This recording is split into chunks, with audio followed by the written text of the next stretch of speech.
Hello, and welcome to the Decline to State Internet Radio Stream, the show in which we get together to discuss the ups and downs of life outside the Matrix. Decline to State is proud to bring you one of the surprisingly few netcasts in which the hosts do not support acts of aggression against you.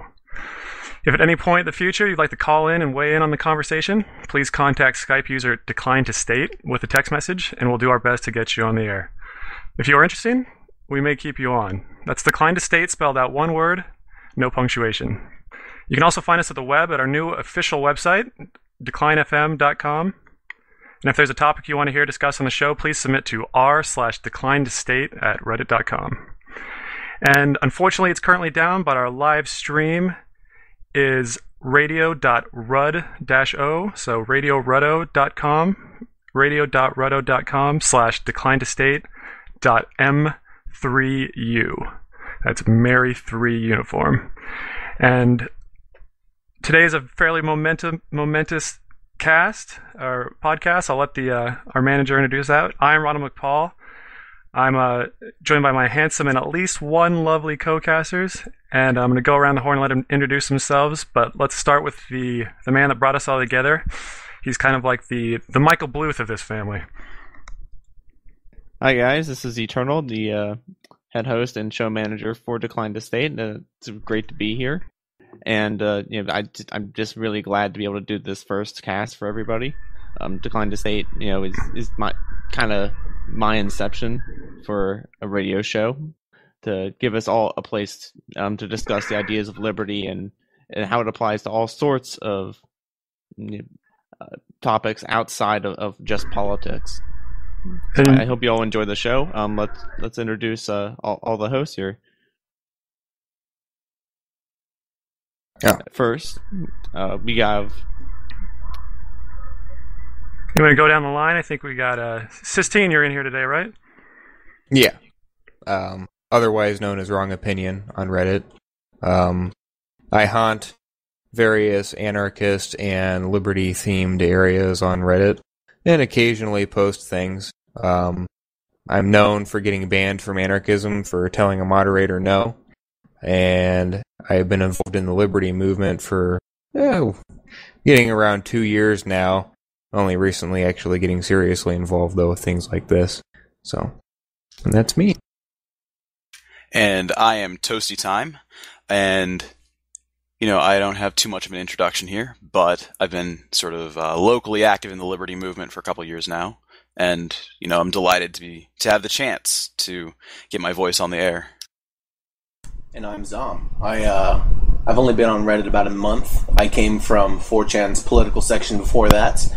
On my first day at Reddit, while defending property rights, I made it to the top of Shit Reddit Says, and then just found r/cap and just started posting a little bit more. And we're glad to have you. Yeah, so generally speaking, you guys will suggest all sorts of content. You can go to reddit.com/r/decline to state and post up articles that you want us to discuss on the show. Also, of course, you can call in on our Skype name at decline to state. We will discuss anything you guys want, and anything goes, and we're always open to hearing new and interesting ideas. So I think the first topic we were going to talk about today was, I think it was Nick Gillespie was on the Bill Maher show, and he sort of briefly mentioned voluntarism, which doesn't get too much airtime on the public airwaves, so to speak. And so he sort of got shouted down, and so I thought we could discuss, what do you do when you're faced with emotional appeals, or what do you do when you're surrounded by people who are really opposed to you living peacefully? What are the argumentative techniques you can use, etc.? Yeah, that's a tough situation. And again, sorry if you already mentioned, but Nick Gillespie is the editor-in-chief of Reason.com or Reason Magazine, which I guess they do a lot of interviews and shows up on their YouTube channel. And then, do you know when that video occurred? I did actually. I'm one of the few that didn't see it, but was this kind of like hot topic, right? Last like week or so. Yeah, no, it got posted on the Decline to State subreddit just 2 or 3 days ago, I want to say, but I don't know when the air date was. Does anybody have that? I think it was on Sunday on the Bill Maher show. So, as Reddit users, we never see anything live on TV anyway, so I guess that's fine. Unless it's Game of Thrones.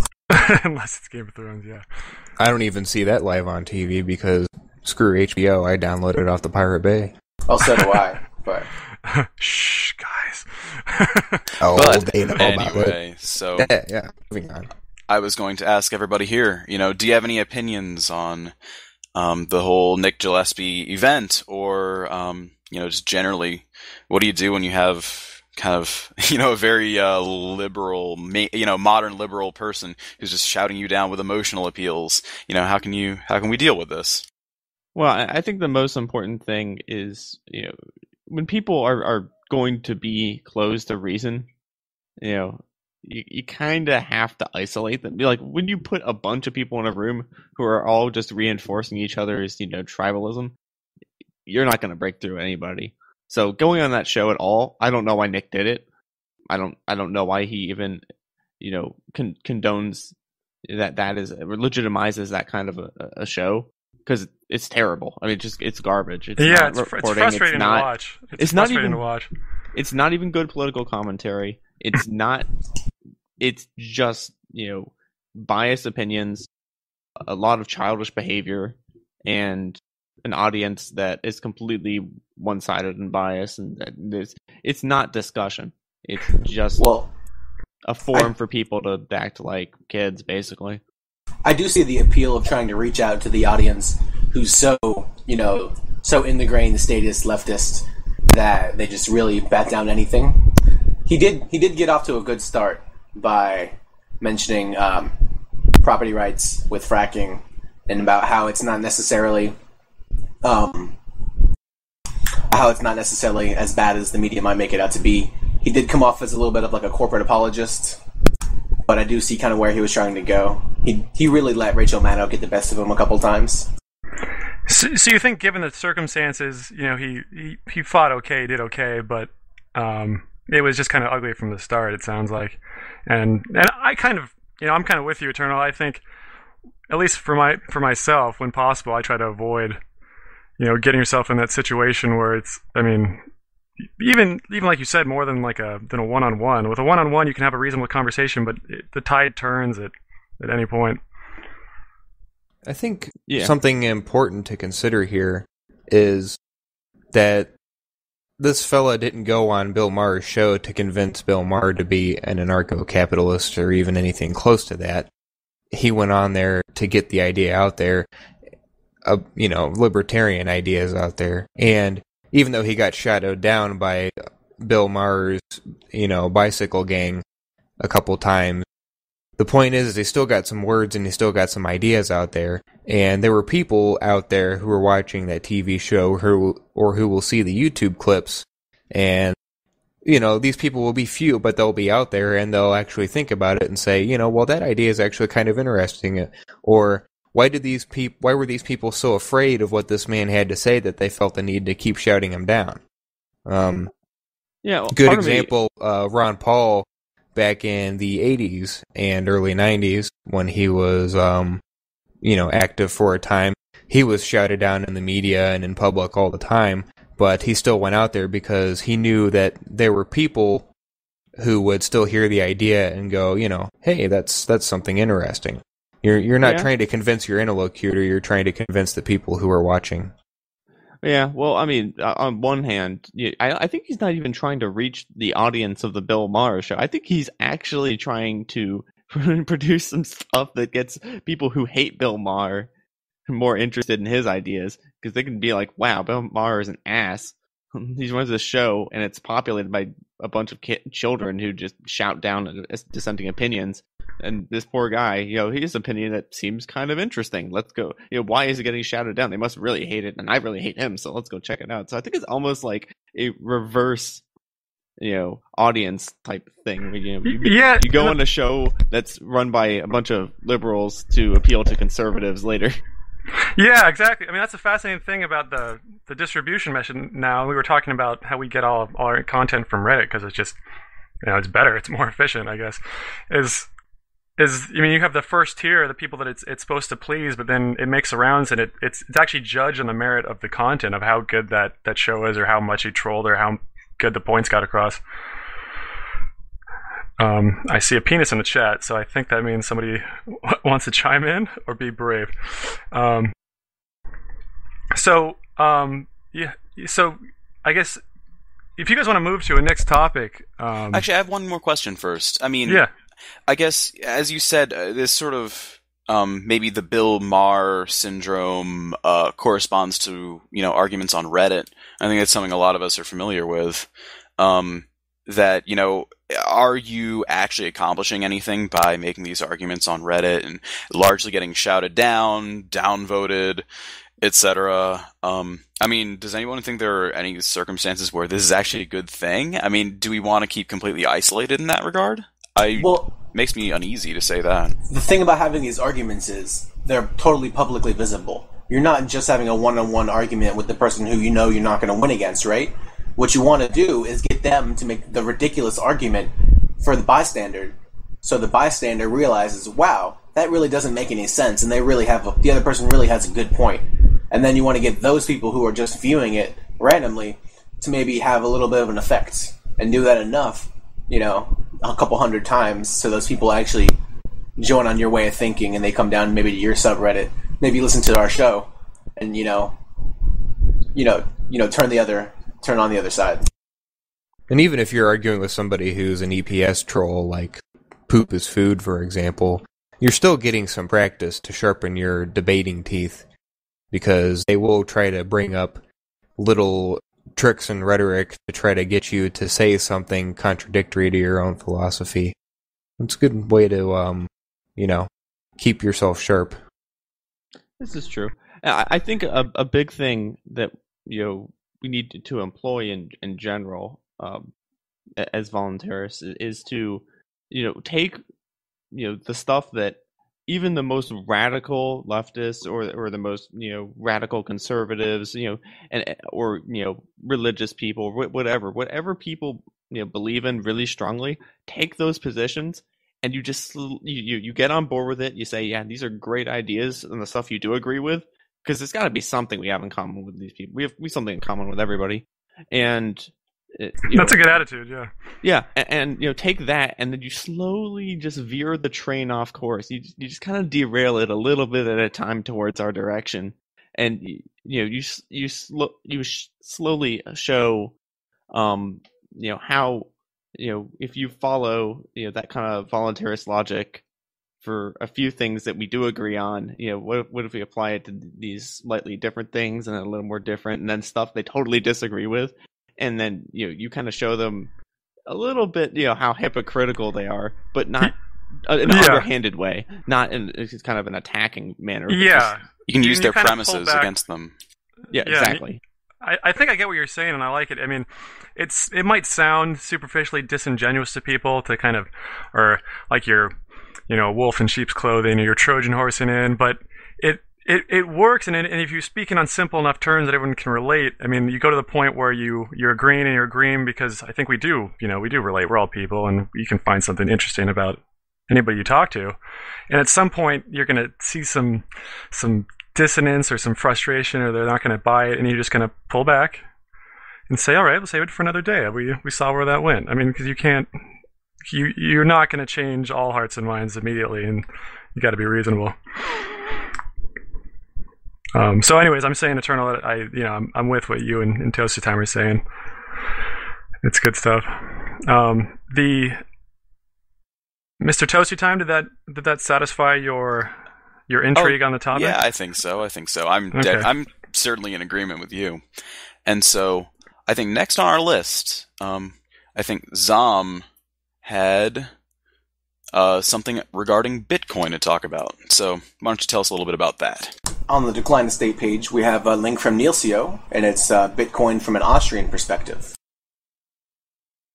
I have to admit, although I did not read the link as thoroughly as I should have, I do have a little bit of opinion on the Bitcoin. Bitcoin, if you don't know, is a online digital cryptocurrency that was set up a few years ago by an unknown source, and the source code was distributed around the world, caught on within a few years.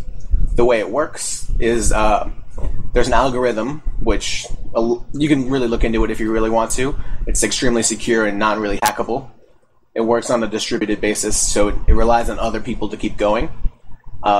Essentially, Bitcoins are created every so often, and the amount of work so-called work that's being done inside the system by your computer, the more work you're doing at the time the Bitcoin block is created, the more likely you are to get one. So it's kind of like a way of measuring, they call it mining. Sort of like that's a mining process you're talking about. Basically, yeah. It's kind of like mining for gold. Whoever's working the hardest, though, at the time when the gold pops up, gets the gold. And the way it works, there will only ever be 21 million Bitcoins, and that's not going to be until a little bit down the road. Right now, I think it's about half of that. And so Bitcoin does have some properties that are, useful as a currency. It is not replicable. It is, finite by nature, sort of like gold, and it's very secure. But the thing about Bitcoin is that it has no inherent value, right? So it's not really money in the same sense that gold is money, because money has its own inherent value in and of itself, right? It has some kind of a use value. Yeah, I mean, it's not like the Austrian perspective. No, of course, nothing really has inherent value. Like, values are subjective, but the difference is that something like gold is physical. It has other uses. It can be used in jewelry or electronics or some other different things that we found over the years. I mean, historically, it was mostly used as a decorative item and jewelry. So, from the Austrian perspective, is things have to be used for something first, and then people all agree on how useful that is. It's it's definitely something. It's definitely something where people have to find a use for the product first, and then it kind of shifts towards money. That's what, because everyone already uses it. Because it's so common and so prevalent. Yeah, Bitcoin kind of breaks that idea because Bitcoins are completely manufactured. They're an artificial currency. They're not a naturally forming currency, and people have gotten on board with it. I mean, it's taken off and been quite successful so far. But the question is, why is it successful? Is this actually a stable currency, or is the fact that there's nothing underlying, there's no use value, as you say, going to lead to it collapsing in on itself at some point? Is there some instability there, like fiat money? And the crazy thing is that, I mean, we're all learning about it, and it's pretty simple. We all know on a day-to-day basis what money is. But then the other point, with Bitcoin, you can learn almost infinitely, at least, because there's all this programming knowledge involved, that you have to build confidence in it. People don't know, is this actually something that's safe? Is it actually finite? Can it be hacked? One of the most interesting things to me is is it really anonymous, or can you actually be anonymous with using it? Go ahead, Sam. Yeah, it is. Sorry, I lost my little train of thought. But yeah, it is anonymous in the sense that it's not easily traced back to you, and with enough collected data from the internet, like what the NSA might have, you could tie transactions to a person if you can really look down deep into the transaction from like your router and from your computer. But it is anonymous in the sense that it's extremely well distributed, but all the transactions are open, like they're all publicly published. Yeah, one of the crazy things I saw is as people follow it more and more closely, there's like a list, right? It's published, like you said, and there's a website that has a list of like the biggest transactions so far, and it's up into I guess several $1 million now. Yeah, and the market cap is a couple $1 million. Okay. Oh, for total for Bitcoin, or for how much is the biggest transaction? I was talking about the biggest transaction that's been made, the biggest exchange so far. Oh, how much is the biggest exchange? I didn't know about that. Oh, I think it was. I saw a post, and I'm sure this was maybe it's changing because it gets used more, but I think it was like a few $1 million. What was it for? I don't know because it's all anonymous, right? We know that there's a name, there's a hashtag or whatever there is. But I'm actually going to Google this. Hold on. It could have been a banking Research. transaction, which was most likely. I mean, the implications there are huge because it's like, how much taxes was that person avoiding, and did that cross state, country lines? Because that would be freaking awesome. It's all quite probable. Actually, the FBI came out against Bitcoin because of its potential use by terrorists, it could be used by terrorists to fund things, or for kidnappers to anonymous transactions, or a big thing is drugs, which I may or may not have Aren't you a terrorist used. if you use cash too? I'm pretty sure we're all terrorists. We get on their lists. Yeah. So I actually have a couple of. This is blockchain.info. I don't really know what that site is. Us. But largest recent transactions. Let's see. Okay, so 2 came up. One was for 11,000 BTC, and there was another. And that was today, actually. Wow. And how much is that? June 27th. How much is that in like US dollars? That's about $80,000. Yeah, it's about 80,000. And there's another that was for 10,000 BTC. So those are the 2 biggest transactions yet? No, that was today. That was June 27th. So there's a serious amount of value that's moving through here. I'm actually shocked by that, how much this has taken off. That's a lot. Yeah, leaps and bounds.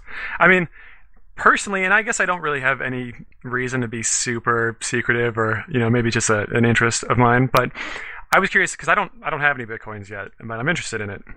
And I know that, it's anonymous, like you were saying, Zom, that when you have it, it's not tied to your name directly in any way, but there's always that transaction, and that's kind of like the line to the surface, right? Like you if you're on the surface of the ocean, you can, and there's scuba divers under, you kind of know where they went in, right, based on where their flag is and where they're heading up.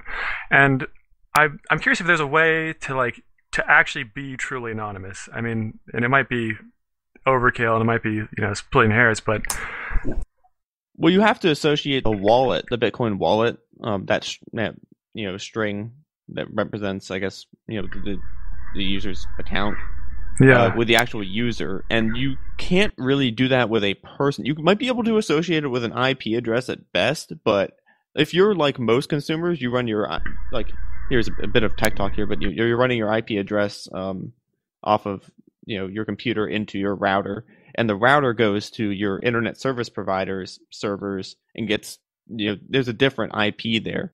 There's something called network address translation, where you have your 192.168 domain IP, and today that gets translated into something completely different. And the idea is you have that's a way to map multiple users to a single IP address further down the road that's actually owned by the internet service provider, so that the internet service provider might be able to figure out who you are, so that they might know, but anyone looking at it from the outside, just seeing the IP addresses, won't know anything. So you're saying you can completely get around that stuff by using VPNs. So if you're in a VPN, all that stuff is completely hidden, and there's no way they'll be able to ever find it. Wow. There are a few more ways to become a little more anonymous. Obviously, you can be as secure as you really want to be with this. You can just use it on your computer with the Bitcoin clients, or you can use an online wallet, which most people do, actually. Most people don't keep the wallet on their computer because then it's prone to hackers or to whatnot. Also, if you use it through Tor, which is a encrypted... it's kind of really hard to describe what Tor is, if anyone else wants to take that. I have it. I'm not sure if I can explain it well. I like what it does, though. It's like for me, it runs as like an older version of Firefox. I'm sure it's updated now, but it's anonymous web browsing, essentially, where, and I'm sure it's not perfect. I'm told that there are flaws, but you can go on the web and be unseen. It's like Google Chrome's incognito mode, but and then some. Okay, well, it's not. It obviously does have its own faults, but it was actually commissioned by the government for use by the CIA for anonymous browsing and contact. Oh, that's a history I did not know. Yeah, its use was it was spread out because the more people using it, the more secure it becomes. So people that are spies or whatnot that need to have completely anonymous, transactions or anonymous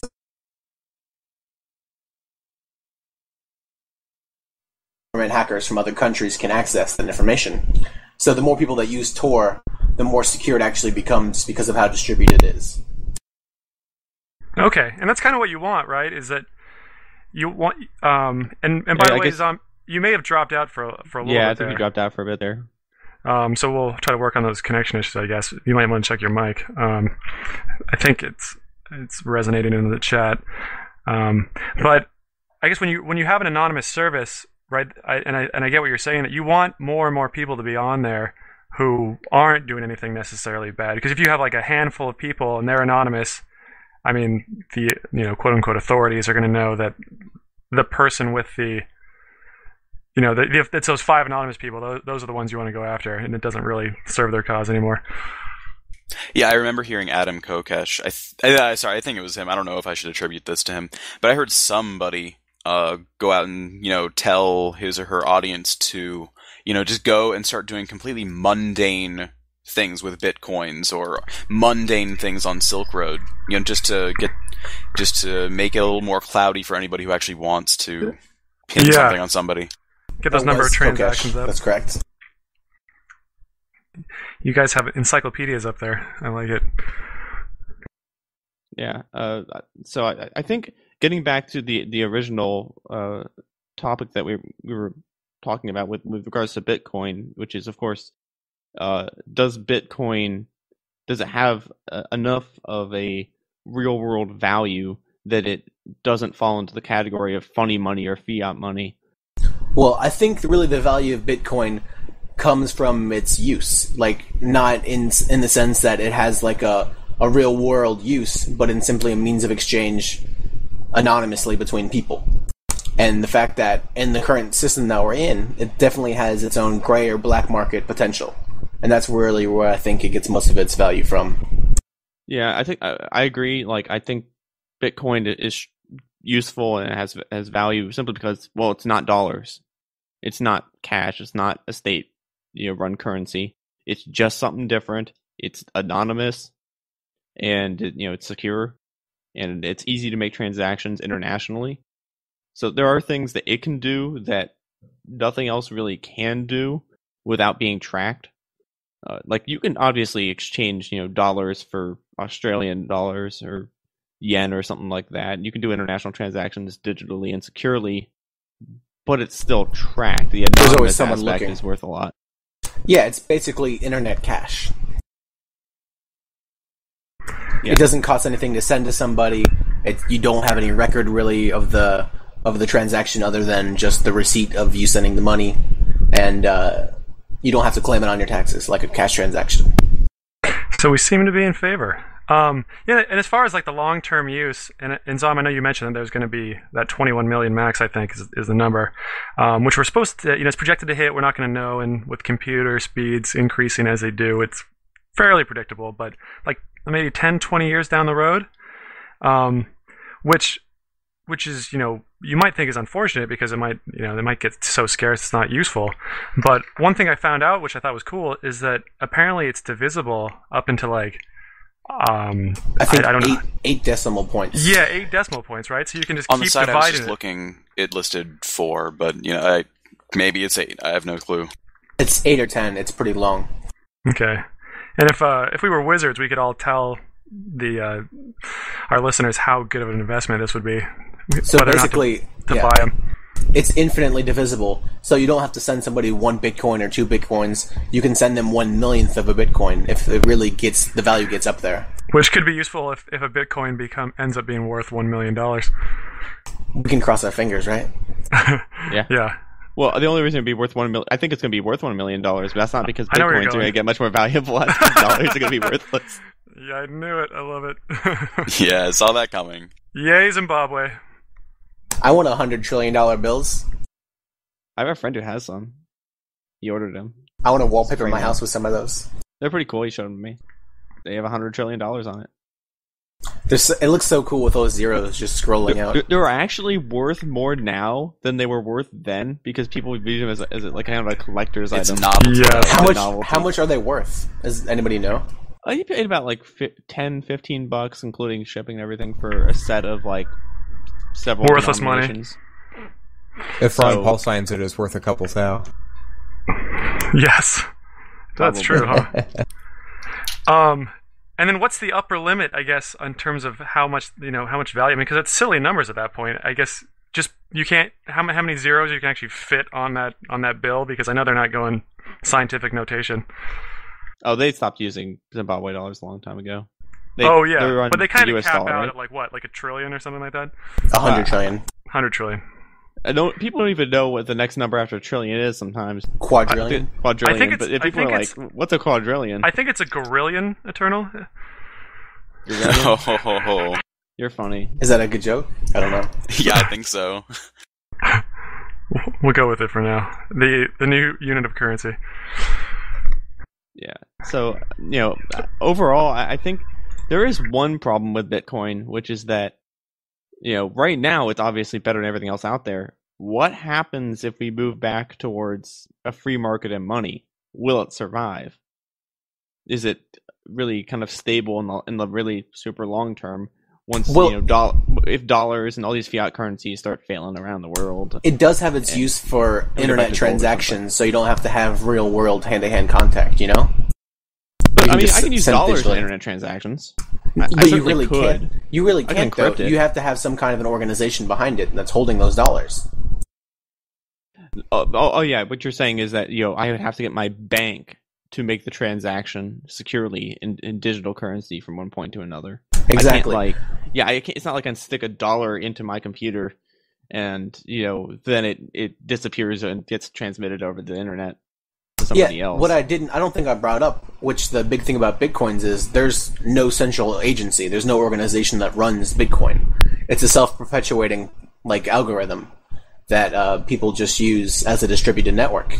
So the more people that use it, the more secure it actually becomes, and the faster the transactions are. Like as it is now, transactions average me about half an hour to an hour, but sometimes I can get it up to about 3 or 4 minutes if I'm in a more populated area. Oh, so you're actively using it. Nice. Oh, I actively use it. Yes. So I feel like if you want to break this down back to the Austrian principles, I guess the use value of Bitcoin is in itself inherent in what the money is, but it's also it doesn't have to just be money. It's the anonymous transaction part, digital anonymous storage and transaction that makes Bitcoin so strong.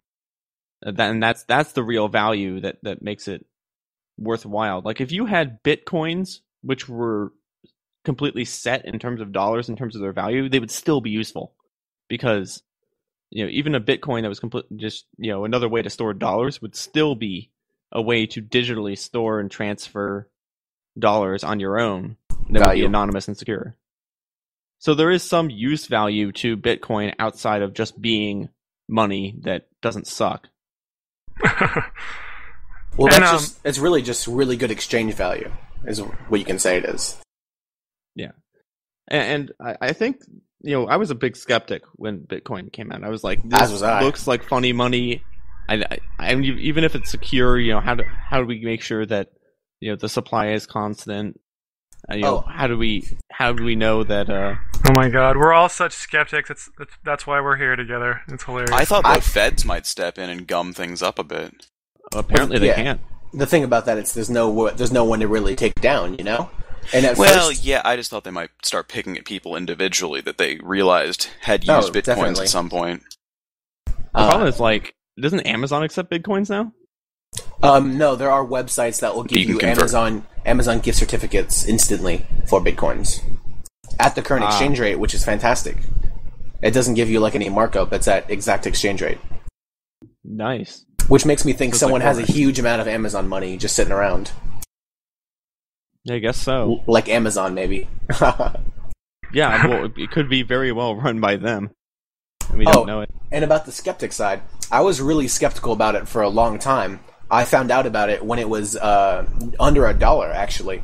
And then about a year later, I read more into it, And I'm like, wow, all these really smart people, like these, computer science guys are saying it's really fantastically secure, right? And then it got up to about, I think it was just over $2, right? $2.25. I bought right around $1,000 worth. And then about a month or two later is when the Silk Road started becoming in the news, right? And then Congress had a meeting about the Silk Road, and then it spiked at $32. Good man. And on its way up, I sold it at $25. Good man. Wow. Listen to Decline to State, Get Rich. Oh, and then it crashed down to about $2 again. It crashed down to about $2 after it went up to 32, and then for a couple months it stayed around $5, give or take 50 cents. And now I think it's up to about $6.50 or $7. It just jumped up in the past week or two to about over $1. You see this? It's interesting. You were talking about Congress started talking about the Silk Road, started talking about Bitcoins. It got in the mainstream, and then suddenly a huge influx of demand came in and pushed the price sky high. And we should notice the same thing happened with gold a year ago or so. A few years ago, yeah. Yeah. What was it, back in 2000? It would have been 2011, I guess. 2008 or 2009 is when it had the big jump. No, 2008 it lost a bunch of it gained a little bit, but it definitely got walloped in 2008. There was a year it went up about $400, right? Well, when it got up to 2011. 2000, was it 2010 or 2011? I could look it up really quickly. Aniran says it was 2009 it jumped up, which is what I thought. Well, it jumped up like crazy in 2009, but it's at the peak where it hit almost 2000. Oh, it was about only last year. 1850 or so, yeah, is when I think is what peak was. It wasn't quite it got really high. And we're leaving out the best part, guys. I mean, you brought up, I don't think and you then it mentioned, says 1950. You brought up the Silk Road. And, I mean, the Silk Road is one of, like, the first, most clearly visible, great implications for what you can do with Bitcoin. It's the place online where you could buy drugs. You use that Tor browser we were talking about previously, and you buy, the first thing people think of is illegal drugs. Anything you want, you can buy as it's like a normal exchange without, feeling the fear of the oppressors on your back. You can buy. I went on there. I finally got signed on, and I saw acid, ecstasy. Somebody sold it.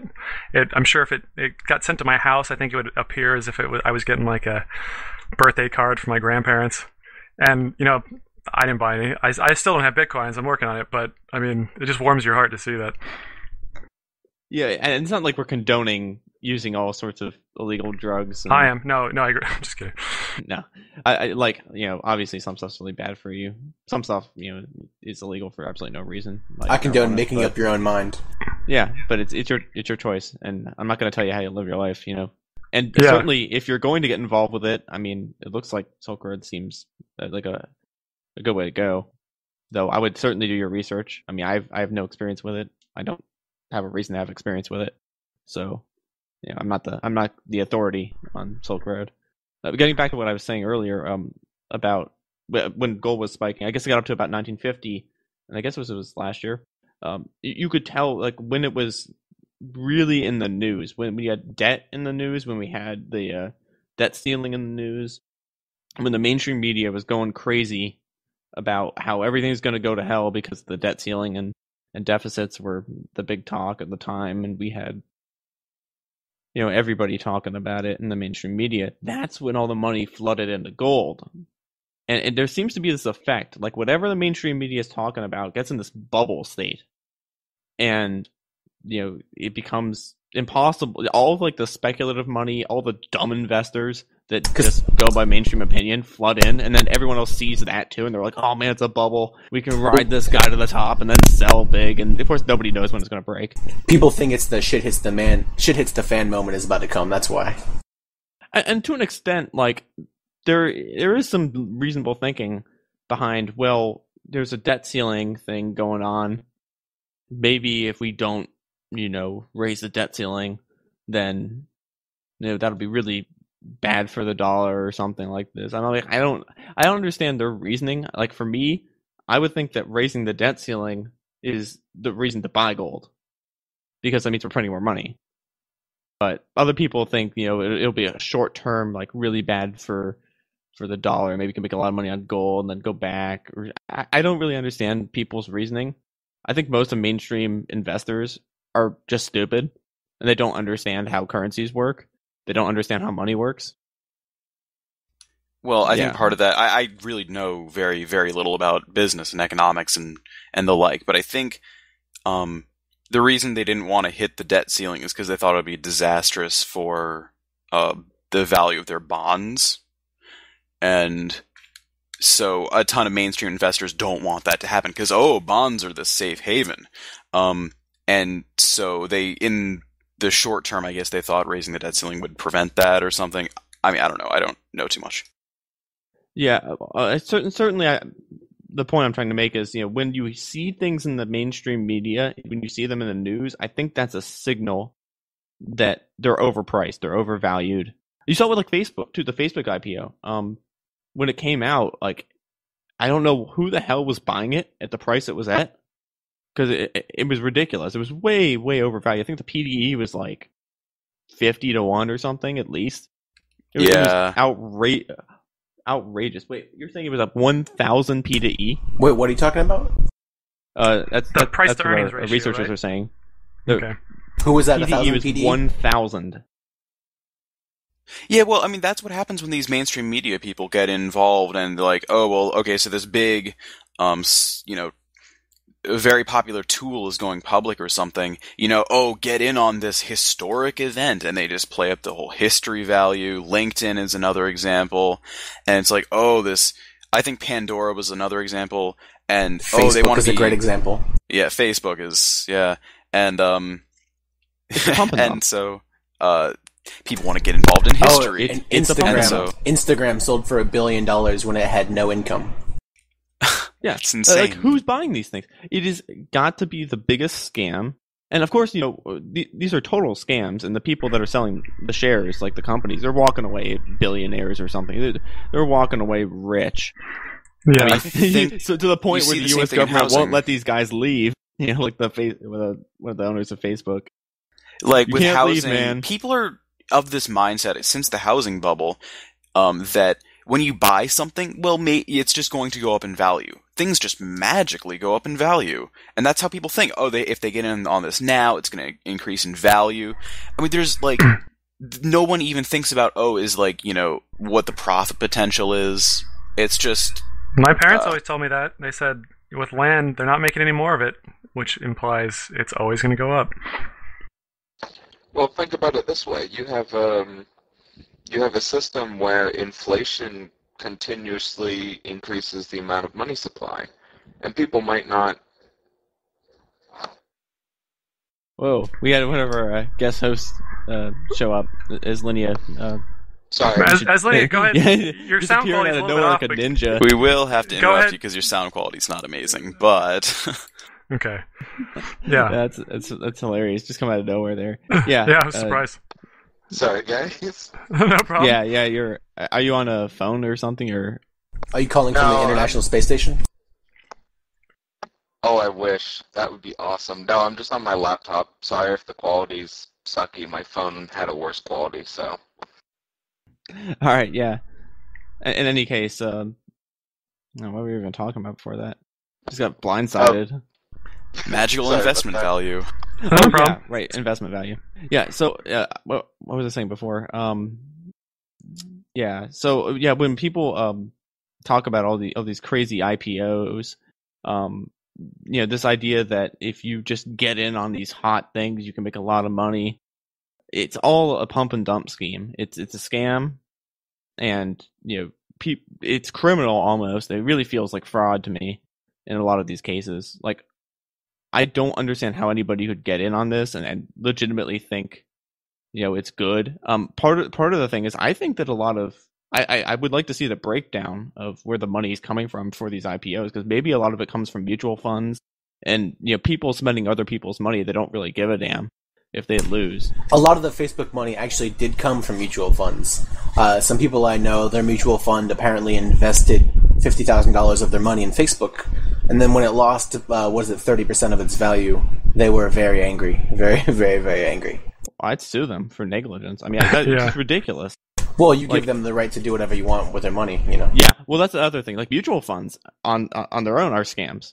I mean, it's a joke. Mutual funds do not perform any better than a monkey hitting random buttons. You just close your eyes and pick random investments, and a mutual fund does not do. Oh better. no! But the 6% they have to take off the top, right? You have to give those bankers their share. Come on. Yeah. Aren't you friendly? Come on. Yeah, those bankers get their cut whether it profits or it loses. It doesn't matter. I mean, I'm sure there are funds out there that aren't just blowing 50,000, of your money on a Facebook IPO. But I don't have any experience in this, so maybe I'll just take your word for it. I mean, well, these days, with inflation being what it is, like, even doing marginally better than even, like, 2 or 3% is not going to cut it. Inflation, just the reported inflation is like, what, 3% or around there. Actual inflation is estimated to be about 8 to 12%. Yeah, I mean, I heard, this was back a couple years ago. I haven't really looked at the statistics computed with the old CPI, but the CPI was something like 9% or so for the past 3 years, and this was back in like 2010. So I don't even know what it is now, whether it's on up or down. But anybody who goes and shops for their own groceries knows there's a lot of inflation. Prices are going up. It's it's just the way it is. Oh, anyone who grocery shops has definitely noticed, Yeah. I'm paying $120 a week to feed one person on a simple diet. I think you might be eating a little bit of some luxury food there. But what does that consist of, Sistine? What is that simple diet? Meat and veggies. That's it. I don't get shit food or anything. Sounds like a eating paleo like diet. Steak all week? What? Yeah, I do eat paleo. I try to make it as cheap as I can. I only buy stuff that's on sale that fits inside paleo. Wait, for those who don't know, could you explain paleo?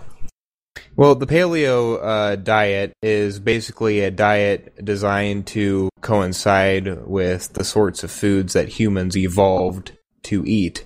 The same foods that we've been eating for thousands and thousands of years. The simplest way to say it is nothing that's been processed. So grains and bread go right out the window, and obviously your Coca-Cola goes right out the window as well. Humans evolved eating meat, a large amount of vegetables, some fruits, and nuts, and that's pretty much it. That's all you need to survive. Yeah. There's paleo, and I know there's also prime. I've looked into this. I'm starting to kind of wean myself towards that direction, but my thing is, I love cheese. I really love dairy, and I've read that, like, for paleo, some people can do dairy, like it's okay. Other people, like, they don't process it very well, and it definitely makes you continue to get the sugars out of it, and you don't move to that fat-based digestion. I know there's also the primal stuff, though, which I think is a little more lenient, and that's more about removing the processed foods as opposed to paleo, which is actually removing much more specific foods, and it seems a little more limiting. The biggest thing about paleo, I think, is the removal of grain, isn't it?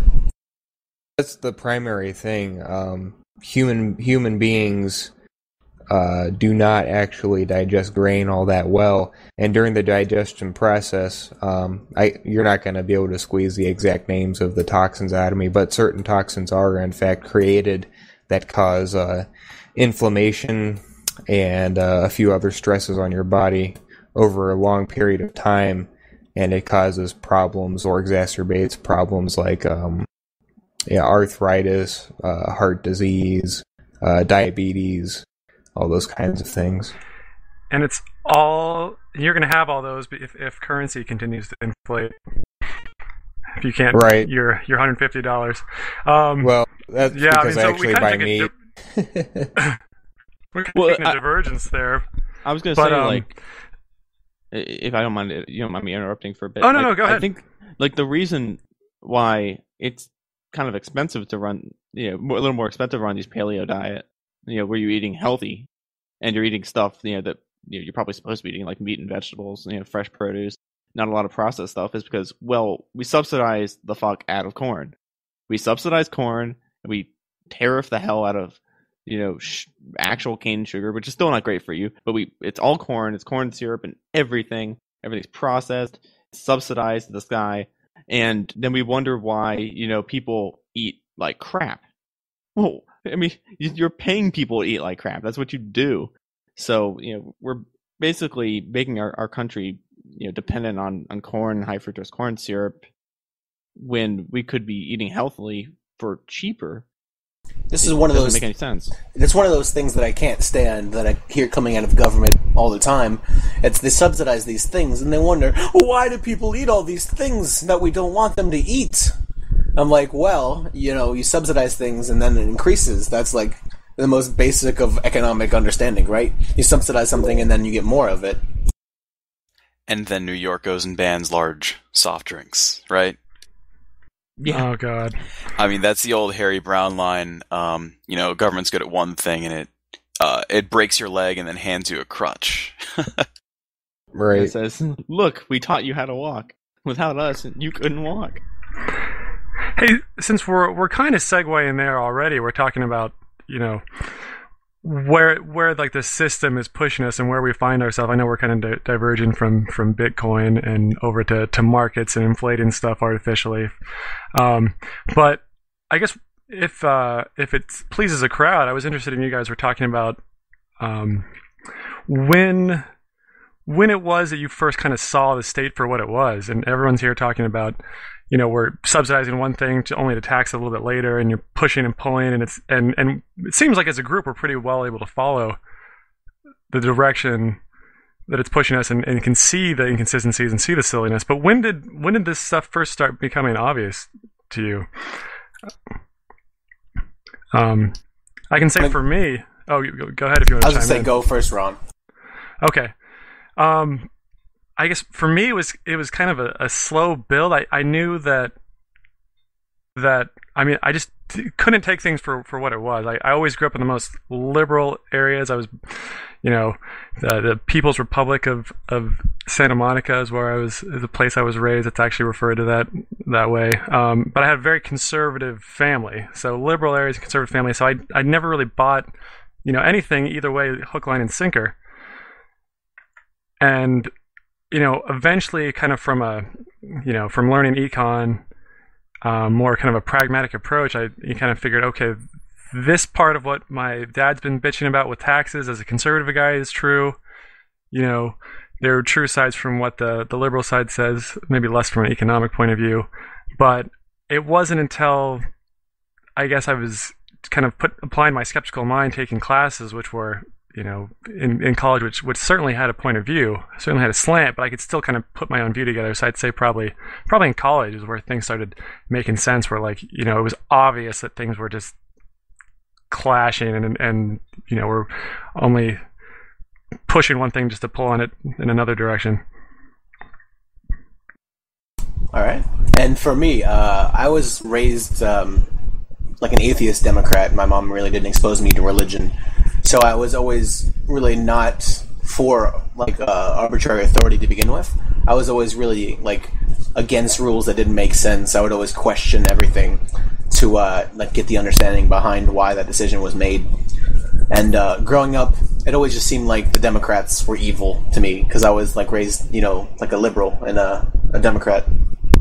So did I say Democrats were evil? I mean Republicans are evil. Yeah, but I get what you're saying. They're the same You're raised thing. from one side, and the other side is bad. Extremely partisan, So the other side. Yourself. Yeah, so the other side really seems like it was, the worst thing in the world. So I never really got out of that paradigm until I was a little older. And in high school, I got a little more into politics. I started reading a little on economics, and the Chicago school honestly made a lot of sense to me, because I didn't really think about it from the force point of view. And so I really supported Obama in 2008.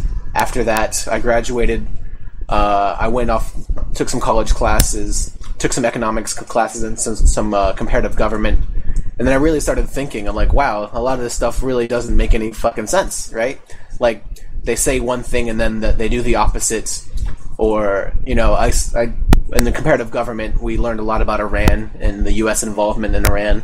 I always knew that, U.S. overseas involvement, I was always against a lot of it, about, the empire and stuff. But really, with what happened with Iran really kind of pushed me, I think, over the edge of supporting really government at all, because they botched it up. They botched it and then claimed that it did nothing, right? Yeah. So kind of after voting for Obama and seeing that process not unfold the way that you were kind of hoping, I mean, that's to kind of expose the state for what it was. Yeah. When Obama really started showing his hand, when he ran as an anti-war, president. He was going to shut down Guantanamo. He was going to end the wars overseas. He was going to legalize weed or whatever. He really never said that, but it was almost like it was really strongly implied that he was going to, fight against the drug war. But then everything was 180 of what he said, right? So I just started looking more into it, and I'm like, wow, this guy is exactly like Bush, like 100%. Yeah. And then I started realizing that maybe I should look at the other side, right? I've been a Democrat my entire life. I should check out what the other side is really saying, because they can't all just be crazy, right? Half the country can't be so wrong. So I started listening to Fox News Radio. Hold on, just to get the other point of view. I didn't necessarily like what they were saying, but there was always something behind it, something behind it that wasn't crazy. Yeah, I hear you. Like Glenn Beck, I brushed him off. I listened to him every day just to listen to how crazy he was. But Rush Limbaugh, I actually kind of liked Rush Limbaugh. I mean, sure, he was a nut job and a racist and all this, but he had some kind of theory behind that I really wanted to get more into. And one night I was at work delivering some pizzas, and Free Talk Live came on the radio, on the Fox News radio station, actually. And then I just kind of went from there. Once you hear Free Talk Live, when you've already been questioning politics, you kind of takes a hold of you. And that's kind of when it fell into place. I mean, you knew that something was amiss. You tried to look for what you saw the quote unquote other side to broaden your view, and then you found LRN or some of these Liberty radio networks. And then I found that it's not just two sides, right? You can be against both sides. Yeah. And then I realized that makes a lot more sense to me. That's epiphany that I think a lot of people don't get to. It's lovely when you can reach them, but I mean, yeah, I definitely emphasize what you're saying there. You just feel like you're stuck in this limbo state and nothing makes sense, and it's so frustrating. And I was always there too. Yeah, I was totally disillusioned with everything, and I'm like, wow, if it's all fucked up, what can I do, right? Like, what is the solution if both sides are terrible, right? And then I found the Free State Project, and I'm like, wow, there is something that you can do. Before that, I just want something to make sense. And if anyone doesn't know what the Free State Project is, does anybody want to explain that? Or should you want me to? Sure, I guess I'll do that, and then I'll segue into my own stuff. Yeah, I guess Free State Project. It was started. When was it started? Like 10 years ago, 15 years ago. It was a paper written in, I think, 2001, and then they got involved in like 06 to the state level. Yeah. But the idea is that in New Hampshire, the Liberty Movement wanted one place where they could build a community and have a center of nonviolent civil disobedience, to kind of take control of the local governments there, and in general have a community that supports activism, so that people can be there for each other, and have a support structure versus the state. So they have things like bail to jail, and they run Pork Fest, I believe. They actually are the people that run Pork Fest. Is that correct? Yes. The same if I can organization. interrupt here, actually, I just thought I would read off what the Free State Project site says as their mission statement. That's a good idea. Let's do the research, yeah. The Free State Project is an agreement among 20,000 pro-liberty activists to move to New Hampshire, where they will exert the fullest practical effort towards the creation of a society in which the maximum role of government is the protection of life, liberty, and property. The success of the project would likely entail reductions in taxation and regulation, reforms at all levels of government to expand individual rights and free markets, and a restoration of constitutional federalism, demonstrating the benefits of liberty to the rest of the nation and the world. But at the core, it's a voluntarist movement. Like, I think a lot of those people would be perfectly fine having absolutely no government whatsoever. Yeah, then there's a good It did say the maximum rule of government. There was no minimum rule. Yeah, exactly. True that. So, True that. clearly they want to make it open to anybody who's just kind of sick and tired of the overbearing federal government and wants to have a way to kind of get some sovereignty back. And I think that certainly is a big draw. I mean, I don't know if you guys are Tom Woods fans. I love Tom Woods. Oh, I am. Nullification. I was still curious about. I mean, when you kind of saw the state for what it was. I mean, was that around the same time you found out about the Free State Project, or? Oh no, I found out about the Free State Project long after. Tom Woods was actually kind of closer. That's why I'm talking about nullification. That's one of the things. I think he was talking to me, weren't you? Well, I mean, sorry. No, yeah, I actually found out about the Free State Project before, but I never looked into it because it kind of seemed just crazy because I was like a Democrat, I never really thought about the words liberty and freedom and what they actually mean, I thought they were just Republican talking points for a long time. Yeah. Anyway, so I guess I'll give my story at this point. You already got a little snippet of it. For me, I grew up, more conservative household, but moderate, not one of the Bible Belt type conservative families. I would consider myself fairly, moderately conservative even now in terms of my outlooks in general. So not like the extreme, hardline, stereotypical Christian conservative with everything, with all the toppings. I haven't even set foot in a church. That was the last time I set foot in a church. My parents tried to kind of drag me in, but I could tell they weren't fully into it either. One of my cousins, I was there for one of their baptisms. I don't know why the hell I went. I think I was just dragged there. This was many years ago. This was been like 10 years ago. I think that was the last time I was actually in a church. I don't know. You know what that means? Station is actually a church. Just to interrupt here, and because I somehow know better than Eternal, I think the last time he was in a church-like building might have been for my bar mitzvah. Uh-oh. Nice. Cat's out of the bag now. Oh boy. No, it was later than that, but not much. I mean, yeah. I just thought that might be I funny. haven't been to a church for the That is purposes pretty of funny. worship. Wouldn't it be a synagogue? In like 15 years at least, so and that was a decision by my parents. Like, they haven't been either, so I didn't really have a religious upbringing in general.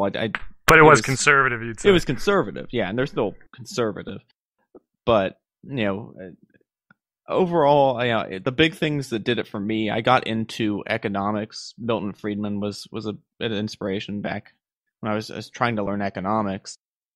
And then I kind of moved towards the Austrian, Toasty Time did a lot to, push me in that direction. But I moved towards the Austrian view of things. I really got into the whole liberty movement through a mixture of Ron Paul and his campaign and him not being a crook, basically. I was like, wow, this guy is like an honest guy. He seems like a normal human being. He's not a politician. Yeah. And so that made me feel good about, where the core of the movement sat. And then there was the Austrian economics on top of that through the Mises Institute, and you had guys like Jeff Tucker, of course, Rothbard was dead by then, but his stuff, and Joe Salerno, and all the guys over at Walter Block, the guys over at Mises Institute.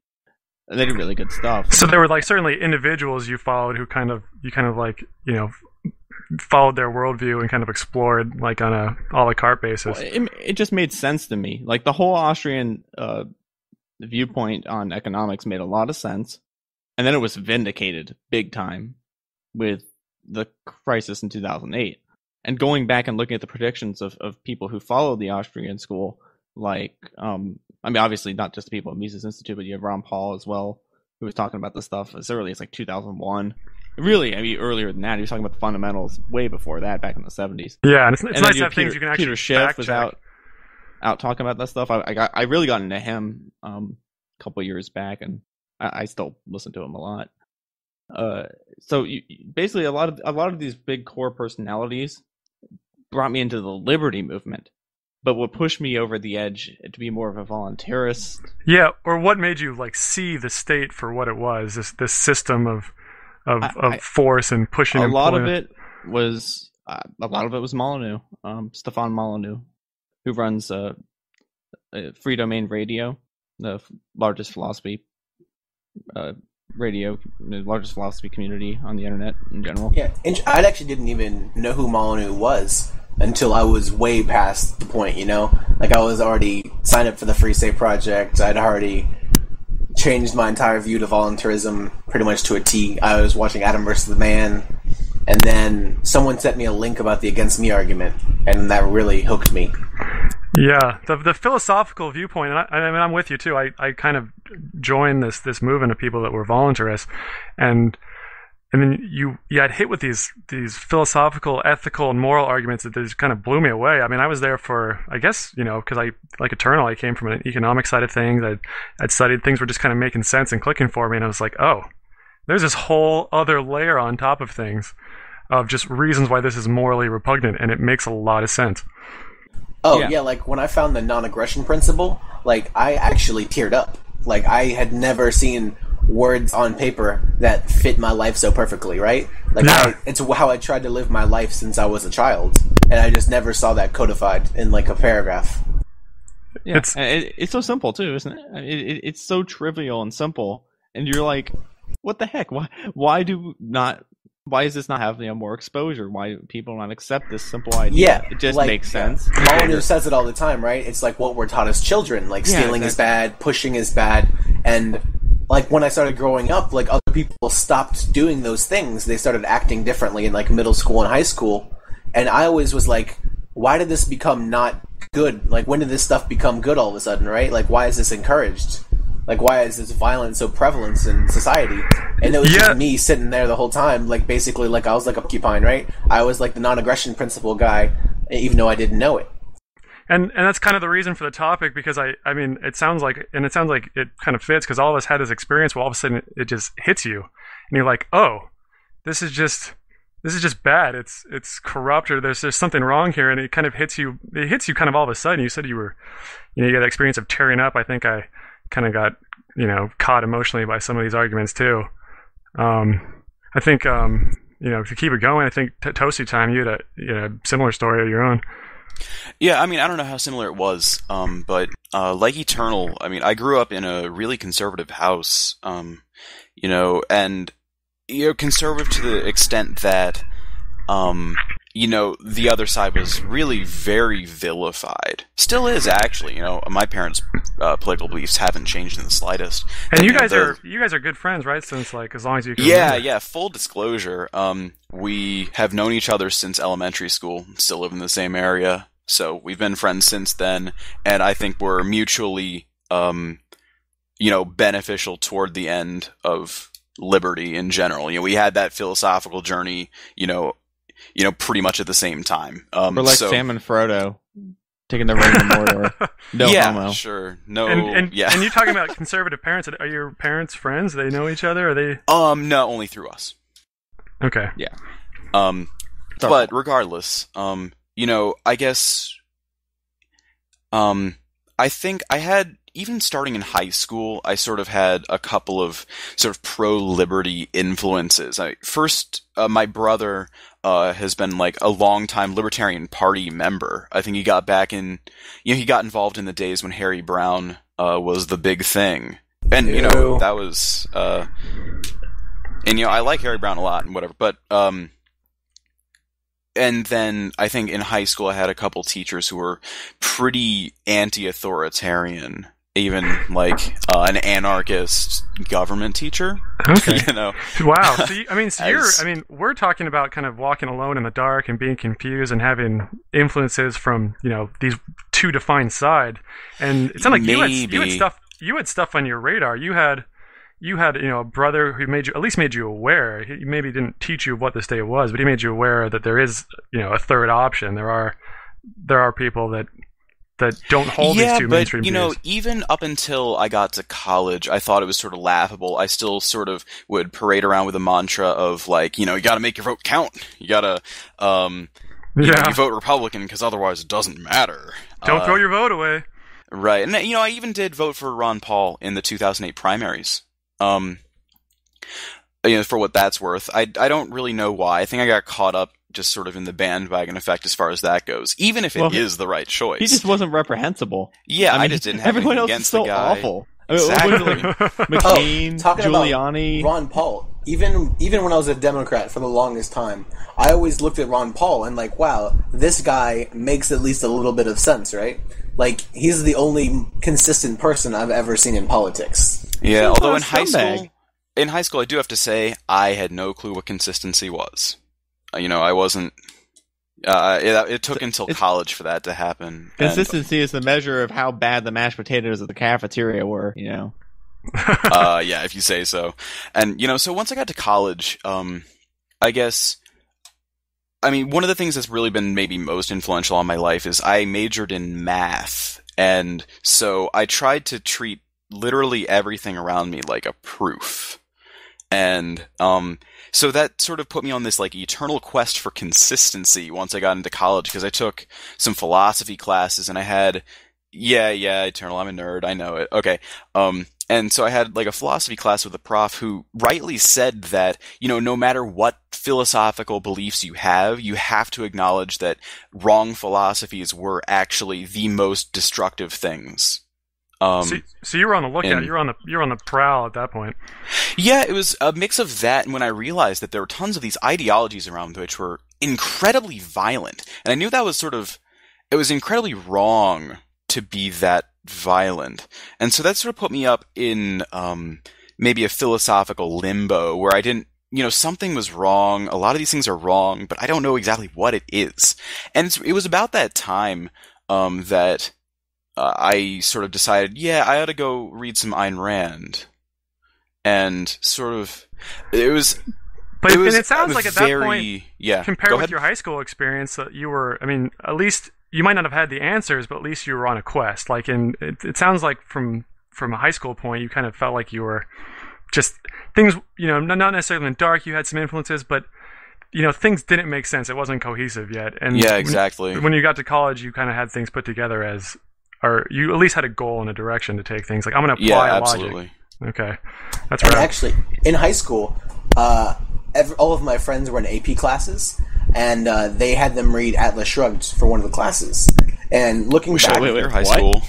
Yeah, Atlas Shrugged and The Fountainhead were in one of our AP classes for AP Language, I think. That's awesome. Yeah, and looking back, if I had been in that class, I think it would have taken me 4 less years than it took me to be in the position I'm in now. You know what I mean?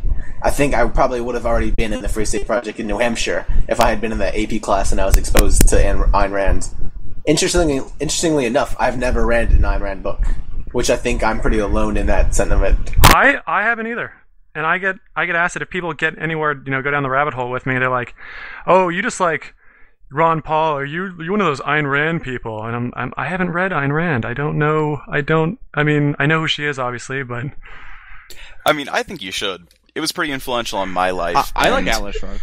Yeah, I love Atlas Shrugged for just for the literature aspect of it. Yeah, I think it's a great book, and it was very entertaining. And so it was about that time. I feel like, yeah, I was about that time. I think I felt like after reading that, I realized that my philosophy profs there were things that they just weren't telling me. And so at that point, I sort of went out on a search on my own for what's going on. I guess I stumbled across Mises.org. I read an excerpt from For a New Liberty from Rothbard, and it was probably just then I realized, wow, like I self-identified, I am a libertarian now. It's weird to do, right? It's really weird to do that. Changing your what you self-label as is actually a really emotional period in your life. Just at least for me. Maybe a lot of people don't have that experience, but I definitely go through that did a little bit internally. Because everyone I knew they grew up with me and they knew I was like a Democrat, and they all kind of aligned the same way. So when all of a sudden I started talking different stuff, right? They're like, wait, you're not like a socialist anymore? You're not like, all this stuff? Bro, that's not cool. Yeah, actually in high school, interesting, I was in, if you guys know what FBLA is, Future Business Leaders of America, it's like an extracurricular. And we have these competitions, and one of our competitions was when I was a senior, it was a debate. And we were presented with a point of view that we had to take the pro side. And the pro side was we had to support the government involvement in healthcare. Like, why is it a good idea, right? So I took this to its logical conclusion, and I talked about universal healthcare. Because at the end of the line, that's really as far as you can take the pro argument. It's really funny because the guy I took it with, the guy that's like a friend of mine for about 6 or 7 years now, who he's a political science major, a Keynesian economics guy, and he really hates me now. He was totally with me. So when I kind of broke the news to him that I became an anti-statist, he's like, whoa, when did this happen? I thought you were a socialist, right? He's like, what happened? Like, where did you change? And then when I try to make the arguments to him, he just tells me to shut up and I'm stupid, I'm not educated. And he's like, because he has all these professors, right? And he's like, well, my professor says this and this, and just because you read all this shit on the internet doesn't make you have a PhD.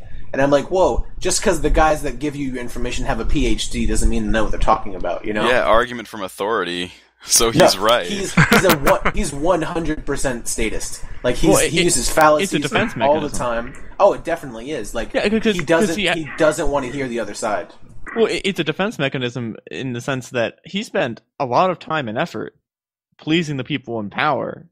He spent a lot of time and effort learning, spending time in classes, spending all his money, getting this education and all this material. He needs to, it's a way to justify like all the time and energy he spent learning bullshit. Because if he admits that it's bullshit, then like fuck, I've wasted 10 years of my life or something learning nothing.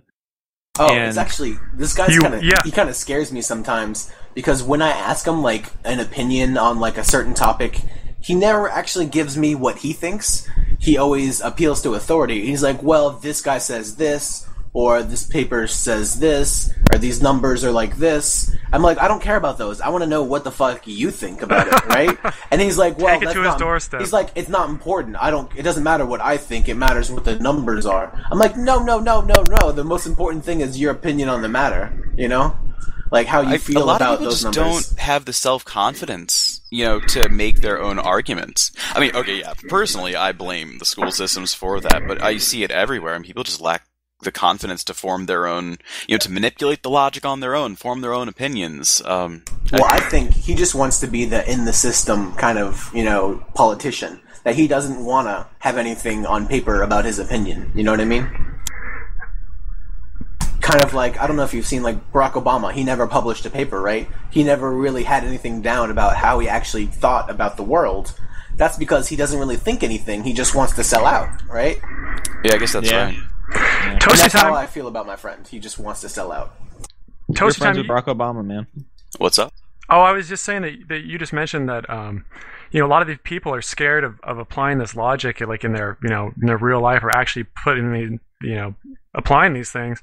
And you mentioned Atlas Shrugged, I think, was the Ayn Rand book you read that kind of was pivotal for you in a way of kind of seeing how things worked. Well, yeah, I mean, not in regards to philosophy so much as maybe just. And by philosophy here, you mean like logic. You didn't really that wasn't as pivotal with the logic being applied, or. Right, but what it did show me is that there are really other beliefs out there that are very fleshed out and maybe consistent, and so. After that, even though I guess objectivism itself wasn't until later something that I identified with, it still sort of gave me that kick, like, hey, you need to look for other people who have these ideas, work out what it is that you believe. Don't be afraid of your professors telling you that you're wrong and giving you C's on your papers. That's super helpful. Don't worry about that. You got to form these beliefs for yourself. And I think it was that paired with the confidence that I think majoring in like pure math forced me to have. You had confidence in your logical ability. Exactly. It gave me confidence in my own logic. And yeah, it's all I have. So it was after that, maybe a year after that, I found, Mises.org, you said? Mises.org, yeah. And it kind of, so I mean, I'm getting as a theme, like I know David mentioned, he was going more by names, and you're mentioning community. I think for me, I was kind of caught in the net of FEE.org, or Foundation for Economic Education, which isn't as big as Mises, but for some reason that's what I wound up at. But it sounds like those were important for grabbing people. Yeah, and I mean, what made me take the step towards like even going, beyond minarchist to voluntarist, whatever you want to call it, ANCAP. I mean, I have to cite Molyneux for that because even though I had actually read, my first dabbling in ANCAP theory, I think was, I think it was Walter Block's, I think it was him, Chaos Theory? That's Robert Murphy. Bob Murphy. Oh, Bob Murphy. Yeah, okay, sorry about that. Yeah, Bob Murphy's Chaos Theory. It's okay. And- We won't punish you. Yeah, You can get it. It should be free. Yeah, it's even free the on audiobook. Mises.org. Yeah, if you I just put it on, www.mises.org. put it on my Kindle back then. And I just read through that, and that sort of just addressed, all of the concerns I had, like national defense, and in particular, national defense and courts. It covers both. And doesn't reading stuff or being associated with this thing that has anarchy or anarcho attached to it, doesn't it feel so taboo or risque when you first start dabbling in it? When I was a minarchist, I was like, look at those ANCAP people. Right. They're so silly. I don't know what they think, but they're wrong. Minarchism is right. Because we're taught from such a young age that anarchy equals chaos. Yeah. And sorry, if we were talking about the first things that we read in terms of economic theory, when I was in college and I was taking my econ class, at the same time I was reading both Abominomics, which was kind of funny, as well as Just a good name. Oh, first of all, it's fantastic because it entirely lays out Obama's economic plan, which he actually introduces exactly what's in the book, like 100%. And then people are surprised when he does it, which is the funniest thing. But at the same time, I was also reading The World is Flat, which is a really good book that talks about globalization. And then my economics teacher actually told me to read For a New Liberty, which, looking back, was really weird because she was a Keynesian.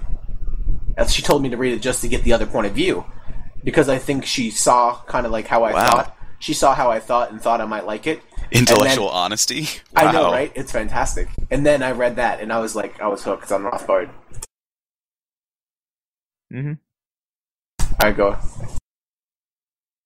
Right, and I guess to just finish up my, I was about to say little story, but it's anything but little. I guess after that I had come across Molyneux, and really, after I sort of had all these beliefs, I knew the ANCAP societal structure, so to speak, would work. And it just sort of took somebody telling me forcefully, like, that, it's possible, it's right, and indeed it's moral, that really just got me to label myself that way. And I think, even the same effect is true. And I now consider myself an atheist, right? And it certainly wasn't always that way. I mentioned a bar mitzvah before, right? And it just sort of took some really people telling me forcefully, like, your morality doesn't come from, your religion. Neither does your history. You're just a person. Like, why are you labeling yourself as religious? Like, and after that, I was kind of like, yeah, you're right. I guess I'm an atheist. Yeah. So I wanted to kind of move along the discussion to something a little different, change gears here. Yeah, thanks everybody That's all for sharing your story of your realization of what the state was and seeing the Matrix. Yeah, this has been my favorite topic so far. I love hearing stories. It's been good. Yeah, story time's great. I should have gotten like some s'mores or something. Campfire. S'mores! I love s'mores. Yeah, I can't wait to hear so with our show for the listeners. What we're doing is we have much more than just the handful of people that you're listening to right now involved with the show. We have up to I guess close to 20 people involved with the show in some manner. So we'll probably have at least another 4 to 6, maybe more than that, hosts rotating in and out with the show from episode to episode. Obviously, I'll probably be around for most of them, but I can't wait to hear the opinions and the stories from other people. Yeah, it's a great rabbit hole to go down where you can kind of investigate the path, and especially with people with kind of international. We have Australians, we have Ecuadorian of note. It's a good way to realize how to approach it to other people. Well, everyone's different. I mean, every single person has a different story. It's the wonderful thing about it is, how you can take people from all sorts of different upbringings, and they still come to the same conclusion. Yeah, and that's that's an important, I guess, quality for our movement in general, which is that we can reach an enormously broad array of people if we just know how to approach them. So there's no person that is out of reach.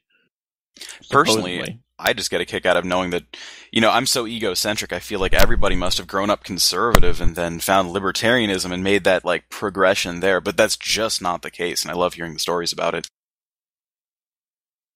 Yeah, I think I'm the only person here that came from the progressive Democrat side. I was totally pro-regulation and pro-price controls and all that. Like I read the Communist Manifesto in high school, and I was like a total socialist. Yeah, and hey, we even have, I know Super Nintendo, who is going to host some other night, I guess. I mean, he came from left anarchism, so to speak. Anarchism, that whole side of things, I think. Is that right? Yeah, I think he's talking about how he was a communist. Right. Yeah. Yeah, so, I mean, people are coming from every side. It's weird how he said Molyneux converted him to anarcho-communism, which I've never heard before.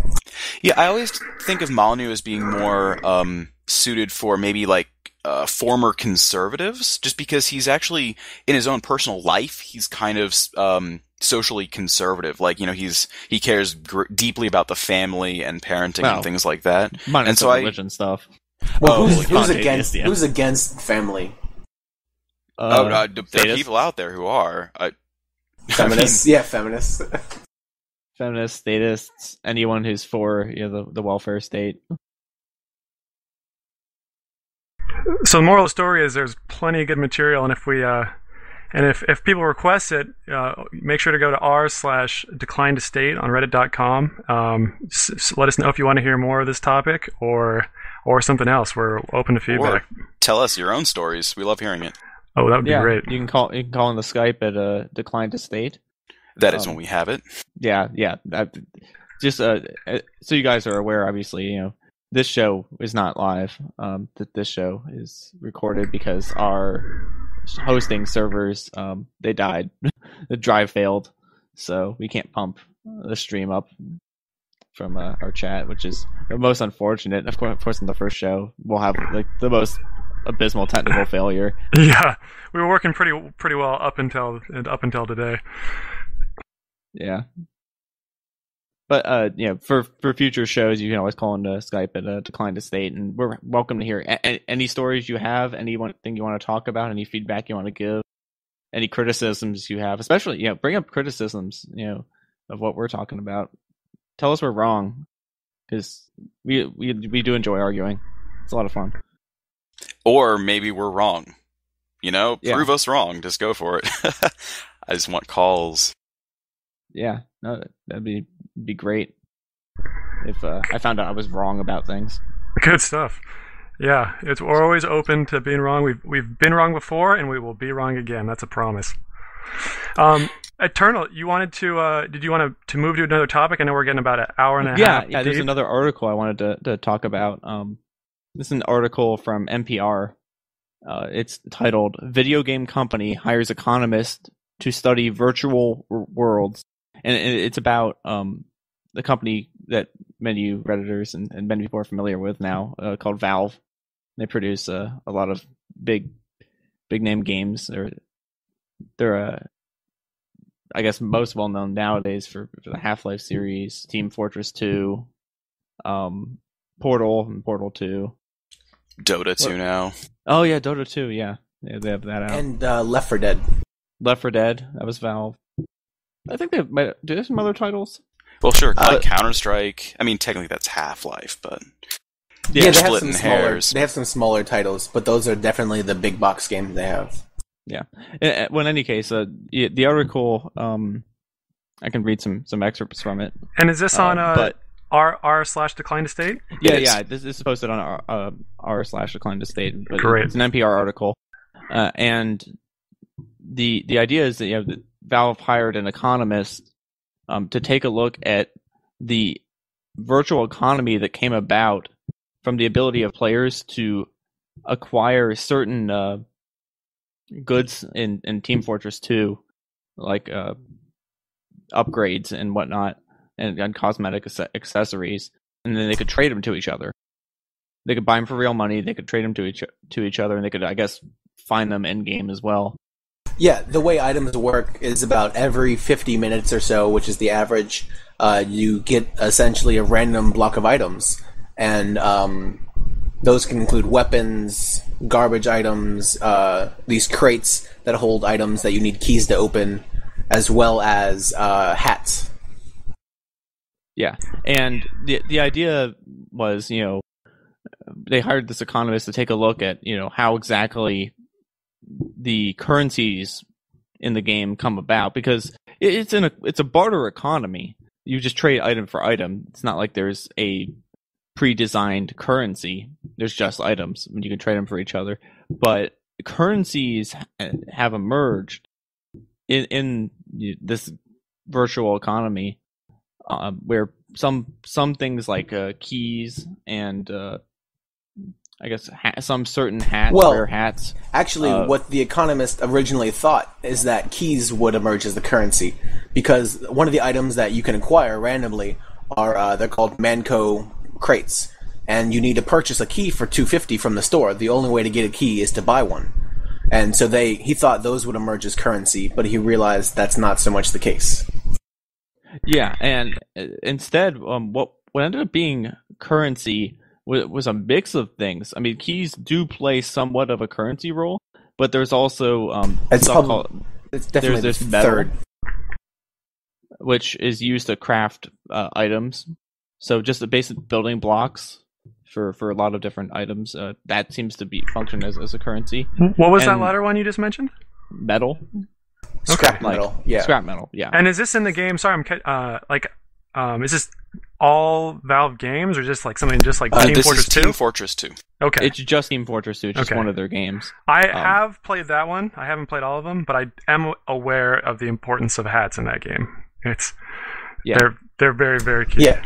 He realized that hats actually arose as the biggest amount of value, right? Scrap metal has value, but it's very small, because you can destroy items to create scrap metal. So he realized that hats, which are just purely visual in nature, only a very small percentage actually have an increase in like gameplay. A lot of them are just visual. Some give you some stat boosts, but most of them just kind of look cool. Yeah, and the idea is there are a lot of seasonal or promotional release hats that come out, and there's a limited supply. There's maybe 500 of these that get released, and that's it.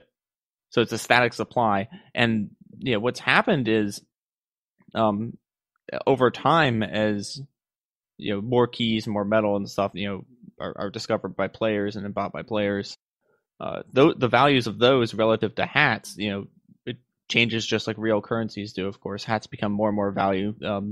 There's deflation in terms of hats. And so as we get our econ nerd on, you're kind of speaking to the spontaneous order that's arose in the video game community, or specifically Valve, where they thought it was going to be keys were going to be the main form of currency, but it's become metal and hats, or what did it end metal up? Hats and keys. What happened is there's different currencies for different valuations of trades. Like really expensive trades usually are in hats. Really cheap trades are usually in metal, and like somewhere in the middle are keys. And then that's interesting. And what happens is it kind of links it all to real money value as well, because obviously you can buy keys for real money.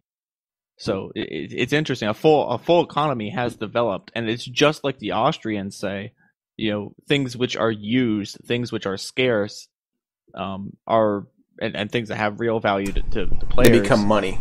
They become money naturally. That's how money is formed. Sort of like gold. Completely baffled this economist that they hired. He was like, oh man, what determines when one thing or another serves as money? I have not managed just to shed light on this. I'm like, well, it's a good thing you don't have Too to, bad because he's like Rothbard 100 years late. and Mises did this. Yeah. It actually, the hats actually draw an interesting correlation to gold, right? Because gold, they liked it because it was pretty, right? And then eventually it became money because of how people treated it. And then hats became the exact same thing. They're just pretty, but they're also finite. So Yeah. because people like looking pretty, they hold that to a higher value than other things. So they use that as the money to acquire other items that actually Yeah, so it doesn't increase have your to actually gameplay. be useful. It just has to be something that is valued. Like, there's no use for hats. It just looks pretty, but that's a value. I mean, people value, having the hats. It's a sign of status. Status symbol, definitely. It's a status symbol. And apparently, like, when people wear these really, really rare Definitely. hats in game, it's like the most elitist, snobbish Oh my thing gosh, you can do. it 100% People get all pissy is. about it. I actually had a rare pair of glasses, right? I just found them in the game randomly, and I had no idea what they were. And every single person in the server went, "Holy crap, nice drop, can I get that off you? Please, please, please, please, please." And I'm like, I just started playing for the first time in a couple months, and I'm like, I didn't know the value of it, so I traded it away really cheap, right?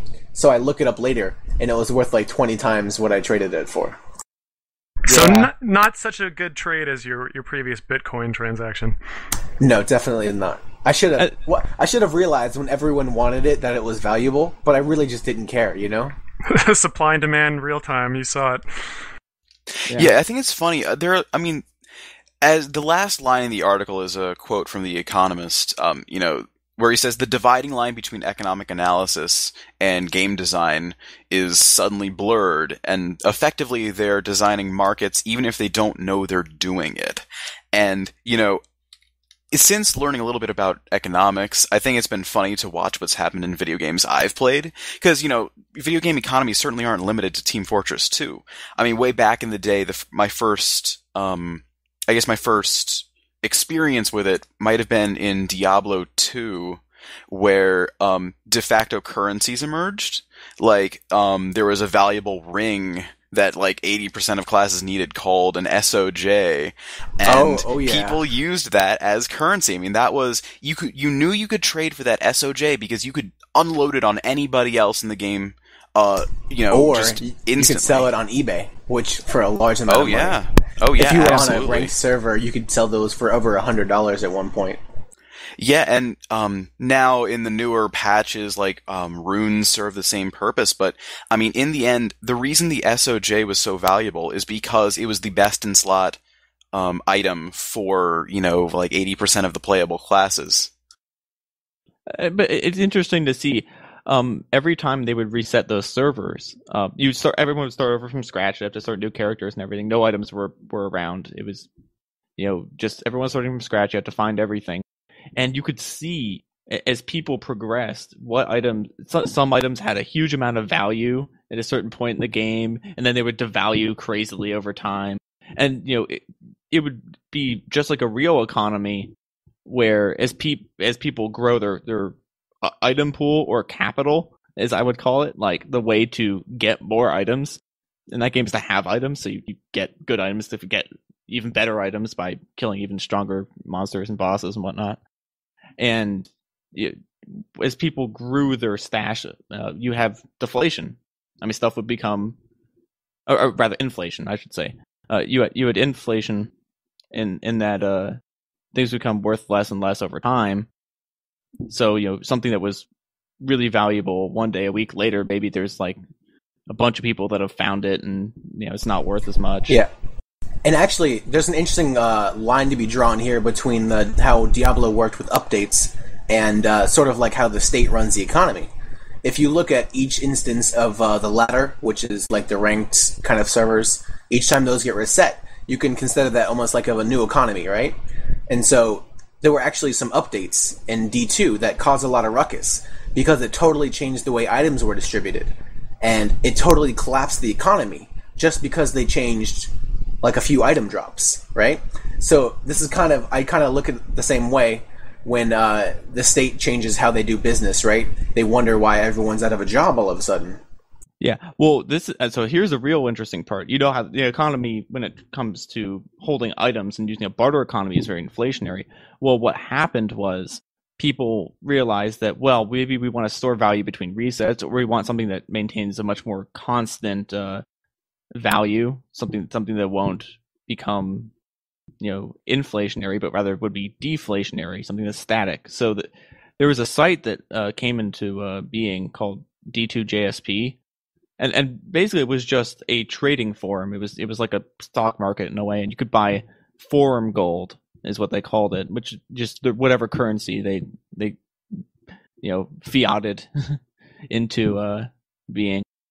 They just created their own currency, and it didn't really have any valuation other than it's just what the community decided to use. That's well, pretty also, interesting. I think it was a pretty major clan, and they originally had their clan forum, and it had a huge number of people in it who had just they all just agreed to start using it, and the clan was big enough that people expected the currency to still have value. Yeah, so that's true. I guess it has a network effect going on. Video games definitely have a lot more to do with economies than most people give them credit for. Like, these things are definitely relevant, right? Like, you could look at this from an economic standpoint, and it looks awesome, and it makes sense, and it's a good study. Yeah.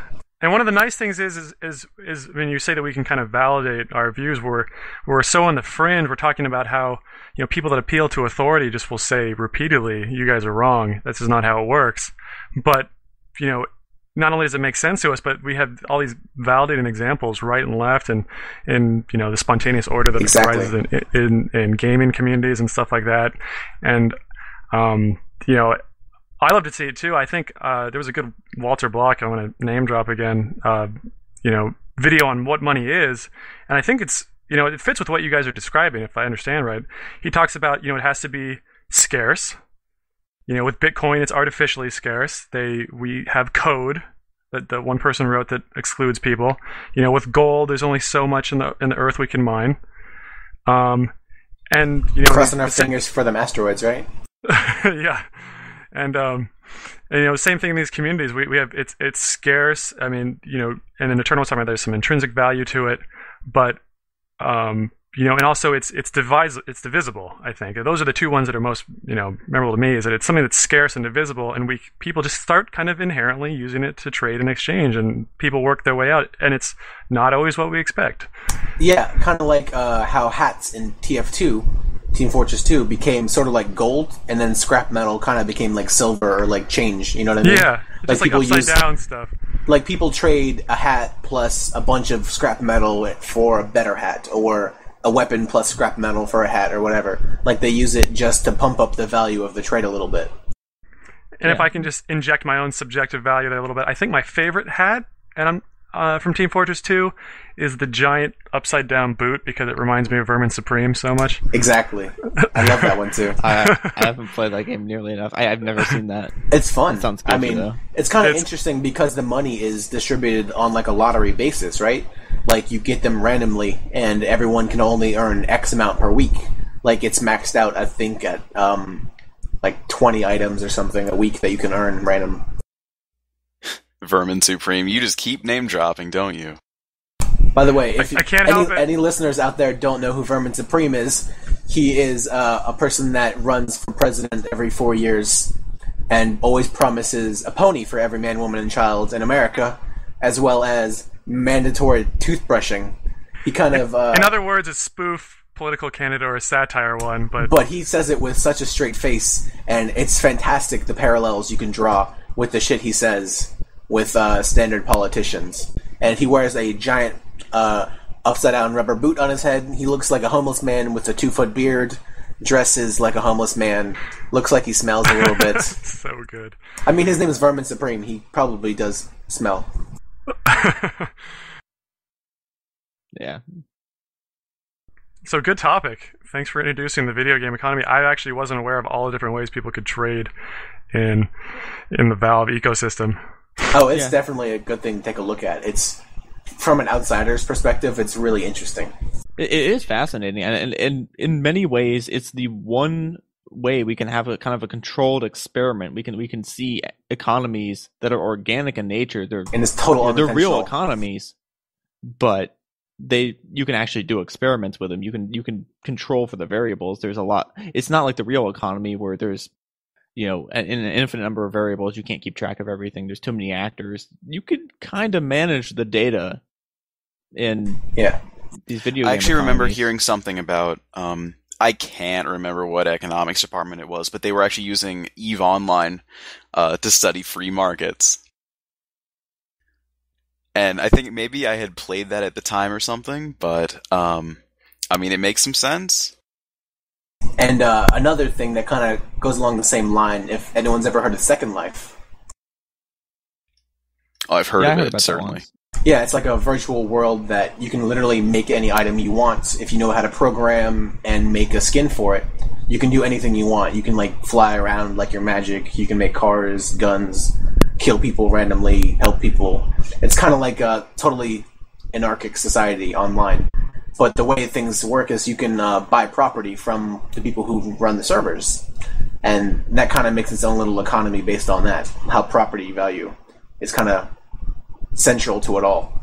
Like some property is extremely valuable. Like there's a section full of furries. Like furries are really big, and the property values in the furry land are considerably higher than the property values elsewhere. I don't know why that is. Because Shouldn't they be furries, really low? Oh, furries have furries? expendable money, I guess. You know what I mean? Like they don't I have don't any, even know, they don't man. have girlfriends to spend it on. Yeah, I don't know. Let's not go into that. Yeah. Oh yeah, I heard Pizzly Bear plays on there. He's in the furry section. Pizzly Bear is a kind of a big digression. Is that as far as topics today? I know we're getting about 2 hours, and we've surmounted at least I think we have a streaming issue, and things will continue to improve. How do you guys feel? A good place to try to wrap us down, remind people where we're coming I from? think I think so. so. Why don't we go Yeah. around, maybe give some shout outs, or if you've got anything final to say, we can do that. Yeah, I wanted to thank everybody for listening. Noting we're a bit all over the place, but we can only continue to improve. I want to remind people that, for those of you that prefer a more leisurely listening experience, you might want to check out our archived episodes, which should continue to keep this point forward.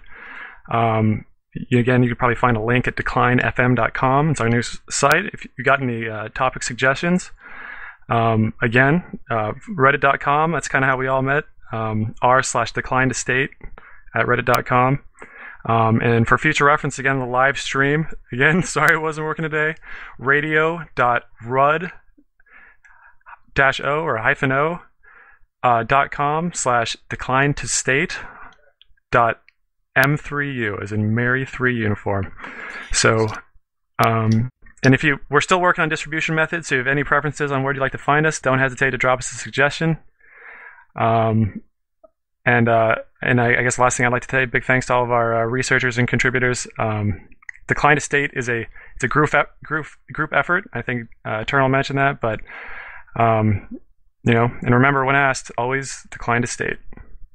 All right, and this is Zom. And this is Toasty Time, and I'm going to give myself one little shout out here that I had a fantastic idea earlier today, because I'm going into a Masters of Education program and to get licensed in my state. And what I plan to do is make a series of podcasts detailing my journey. Find out just exactly how bureaucratic things are. And yeah, I mean, I know it's licensed state, it was supposed to be apolitical, I know, but what I want to do is chronicle my experience there, and so you can stay on the lookout. I'll keep you informed on when the inception of it is, and we can move on. That sounds interesting. Yeah. And this is Eternal. It's great doing this first show. I think it went pretty well. I hope you guys really enjoyed it. Hope you all come out to the next one. Hopefully we'll have our streaming server working. We should have that up and running. You can always at any time suggest content at www.reddit.com/declinedestate. Post up articles and links to other discussions either on Reddit or elsewhere that you want us to talk about. And we're always open to discussing anything you guys want. Ron, Except politics. Want to take it out? Yeah, let's take it out. Decline to State is a group effort motivated by our love of liberty, as well as bow ties and monocles. And remember, when asked, always decline to state. All right, take care, everyone.